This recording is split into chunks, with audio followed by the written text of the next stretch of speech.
প্রাথমিক ও গণশিক্ষা মন্ত্রণালয়ের আশ্বাসে অনির্দিষ্টকালের কর্মবিরতি স্থগিতের ঘোষণা দিলেও ৩ দফা দাবি আদায়ে আগের মতোই কেন্দ্রীয় শহীদ মিনারে অবস্থান কর্মসূচি চালিয়ে যাওয়ার ঘোষণা দিয়েছেন আন্দোলনরত প্রাথমিক শিক্ষকরা। রাতে সচিবালয়ে মন্ত্রণালয়ের প্রতিনিধিদের সঙ্গে বৈঠক শেষে কর্মবিরতি স্থগিতের ঘোষণা দেন তারা। এ বিষয়ে আরও জানাতে এই মুহূর্তে শহীদ মিনারে আছেন সহকর্মী মাহবুব হাসান রিপন। সরাসরি চলে যাচ্ছি তার কাছে। রিপন, কর্মবিরতি স্থগিতের বিষয় কি বলছেন আন্দোলনরত শিক্ষকরা এবং আগামীকাল কি তারা ক্লাসে ফিরবেন কিনা, কি তথ্য আছে আপনার কাছে জানাবেন?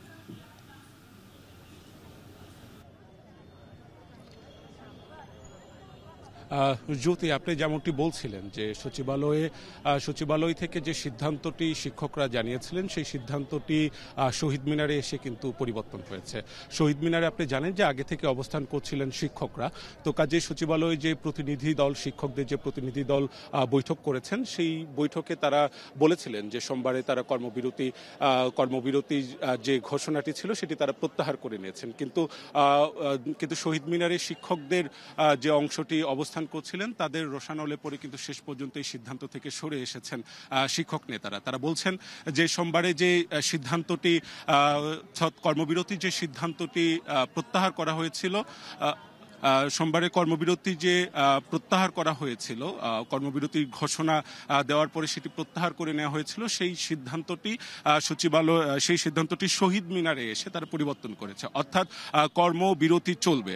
কর্মবিরতির যে ঘোষণাটি তারা দিয়েছেন সেটি বলবৎ থাকছে। অর্থাৎ কর্মবিরতি সোমবার যে সারা বাংলাদেশে যে প্রাথমিক বিদ্যালয়ে যে প্রতিষ্ঠানগুলো রয়েছে সেই প্রতিষ্ঠানগুলোতে কর্মবিরতি চলবে এবং তারা শিক্ষক নেতারা এই আহ্বানও জানাচ্ছেন, অর্থাৎ তাদের যে 3.5 লক্ষ শিক্ষক রয়েছেন সেই 3.5 লক্ষ শিক্ষক যাতে কেন্দ্রীয় শহীদ মিনারে যে অবস্থান কর্মসূচি শিক্ষকরা পালন করছেন সেই অবস্থান কর্মসূচিতে এসে তারা অংশগ্রহণ করে।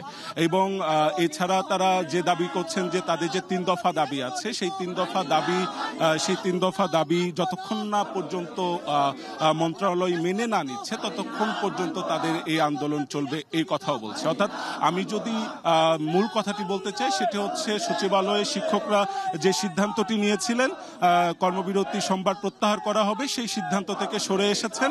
আগামী সোমবার তাদের যে কর্মবিরতির যে ঘোষণাটি ছিল সেটি বলবৎ থাকছে, এটা একটি সিদ্ধান্ত। দ্বিতীয় সিদ্ধান্ত যে শিক্ষা মন্ত্রণালয় সচিবের সাথে যে সাক্ষাৎকারটি হয়েছিল শিক্ষক প্রতিনিধিদের সেই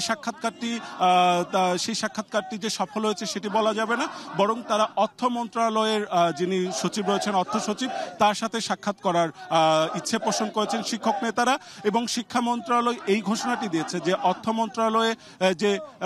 মন্ত্রণালয়ের সচিবের সাথে কথা বলে এই বিষয়ে তারা অর্থ সচিবের সাথে যাতে শিক্ষক প্রতিনিধিদের সাক্ষাতের ব্যবস্থা করা যায় এই বিষয়ে তারা নিশ্চিত করবেন।